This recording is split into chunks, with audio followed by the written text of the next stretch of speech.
رمضان کا اصل میں جو پروگرام ہے، میں پہلے ذرا تمہیداً عرض کر دوں، یہ ہم صرف واقف ہیں روزہ دن کا اور رات کو 1 گھنٹے کی تراویح۔ یہ بہت بڑا مغالطہ ہے، بہت بڑا مغالطہ ہے، بہت بڑا مغالطہ۔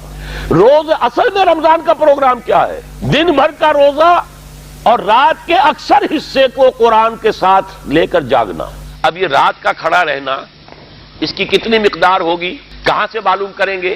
قرآن سے۔ جب یہ لفظ آیا ہے سورہ مزمل میں، یا ایھا المزمل قم اللیل الا قلیلا نصفہ او انقص منہ قلیلا او زد علیہ ورتل القرآن ترتیلا۔ یہ معنی ہے، اے لحاف کمبل میں لپٹ کر لیٹنے والے، کھڑے رہا کرو رات کو سوائے اس کے تھوڑے سے حصے کے، یعنی آدھی رات یا اس میں تھوڑا سا کم کر لو، جسے پھر کہا مفسرین نے 1/3 رات کم سے کم، اور زد علیہ یا آدھی پر بھی کچھ زیادہ کرو، یہ 2/3 رات ہو گیا۔ ورتل القرآن ترتیلا، جیسے قرآن تھوڑا تھوڑا محمد پر نازل ہوا صلی اللہ علیہ وسلم، ایسے ہی تھوڑا تھوڑا تھوڑا قرآن اپنے اندر اتارو، ہیمر اٹ ڈاؤن، اپنے ذہنوں میں اتارو، اپنے قلب میں اتارو۔ اس کے لیے رات کو کھڑے رہو، اور قیام اللیل کم سے کم 1/3 شب کے اوپر اطلاق ہوگا، اس سے کم پر تو اطلاق ہے ہی نہیں۔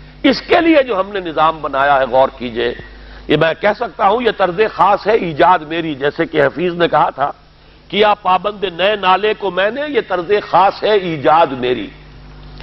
یہ دورہ ترجمہ قرآن کا جو ایجاد کا معاملہ میں نے کیا، کہ ہم نے کہا کہ 4 رکعتوں سے پہلے بیٹھ جاؤ، جو قرآن ان 4 رکعتوں میں قاری صاحب یا حافظ صاحب سنائیں گے، پہلے اس کا ترجمہ سن لو، اس کے کچھ مختصر معانی سمجھ لو، اس کے کلام کا ربط ذہن نشین کر لو۔ اب کھڑے ہو جاؤ، اب سنو گے 50%، 60%، 70%، اور کم ہوگا 40-30%، کچھ تو تمہارے سمجھ میں آئے گا کیا سن رہے، کچھ تو نزول قرآن ہو جائے گا آپ پر۔ یہ کیا ہے کہ کھڑے ہوئے زبان یار من ترکی ومن ترکی نمی ڈالو، اور وہ فرنٹیئر میل کی سپیڈ سے قرآن شریف پڑھ لیا گیا ہے۔ پڑھنے والے کو پتہ نہیں کیا پڑھ رہا ہوں میں، اکثر حفاظ تو عالم نہیں ہوتے، انہیں نہیں پتا ہوتا، وہ تو ان کی زبان کے اوپر ہے قرآن، ذہن میں تو ہے ہی نہیں۔ جیسے ٹیپ کے اوپر ہے، ویسے ٹیپ کے اوپر ان کی زبان کی ٹیپ ہے کوئی جس کے اوپر وہ قرآن ہے۔ اس حوالے سے اصل فائدہ جو ہے اس کے لیے یہ دورہ ترجمہ قرآن کا جو ہم نے آغاز کیا، 4 رکعت میں جو سننا ہے پہلے اس کا ترجمہ سن لو، اس کے کچھ مفہومز کو سمجھ لو اور پھر پڑھو۔